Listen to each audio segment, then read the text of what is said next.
ರೇಣುಕಾಸ್ವಾಮಿ ಕೊಲೆ ಕೇಸ್ನ ಆರೋಪಿಗಳಾದ ದರ್ಶನ್ ಹಾಗೂ ಪವಿತ್ರ ಗೌಡ ಇಂದು ಕೋರ್ಟ್ಗೆ ಹಾಜರಾಗಿದ್ರು. ಆದರೆ ಕೋರ್ಟ್ಗೆ ಹಾಜರಾದ ವೇಳೆ ಪವಿತ್ರ ಹಾಗೂ ದರ್ಶನ್ ಮಧ್ಯೆ 2 ಘಟನೆ ನಡೆದಿದೆ. ಅದೇನಂದ್ರೆ ಪವಿತ್ರ ಹಠ ಮಾಡಿ ದರ್ಶನ್ ಫೋನ್ ನಂಬರ್ ಪಡೆದಿದ್ದು ಮತ್ತು ಕೈ ಹಿಡಿದು ಮಾತನಾಡಿರುವ ಬಗ್ಗೆ ವರದಿಯಾಗಿದೆ. ಹೌದು, ಕೊಲೆ ಪ್ರಕರಣದ ವಿಚಾರಣೆ ಬೆಂಗಳೂರಿನ 57ನೇ ಸಿಸಿಎಚ್ ಕೋರ್ಟ್ನಲ್ಲಿ ನಡೆದಿದೆ.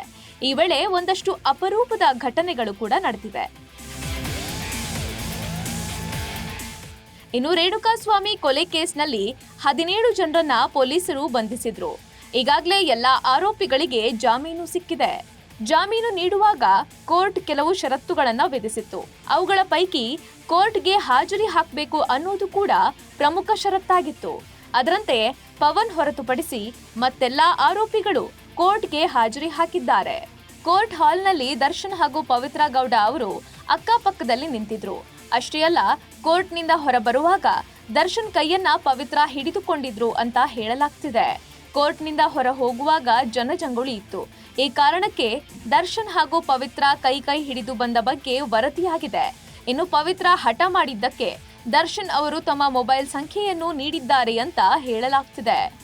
ಮತ್ತೊಂದೆಡೆ ದರ್ಶನ್ ಪತ್ನಿ ವಿಜಯಲಕ್ಷ್ಮಿ ಪವಿತ್ರ ಗೌಡಗೆ ಟಾಂಗ್ ಕೊಟ್ಟಿದ್ದಾರೆ.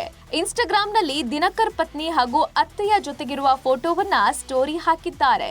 ಮಧ್ಯದಲ್ಲಿ ಅತ್ತೆ ಮೀನಮ್ಮ ನಿಂತಿದ್ರೆ ಅಕ್ಕಪಕ್ಕ ವಿಜಯಲಕ್ಷ್ಮಿ ಹಾಗೂ ದಿನಕರ್ ಪತ್ನಿ ನಿಂತಿದ್ದಾರೆ. ಈ ಫೋಟೋ ಶೇರ್ ಮಾಡುವ ಮೂಲಕ ತೂಗುದೀಪ ಅವರಿಗೆ ಇಬ್ಬರೇ ಸೊಸೆಯಂದಿರು ಅನ್ನೋ ಸಂದೇಶ ರವಾನಿಸಿದ್ದಾರೆ ಅಂತ ಹೇಳಲಾಗ್ತಿದೆ. Bureau report, Boss TV Kannada.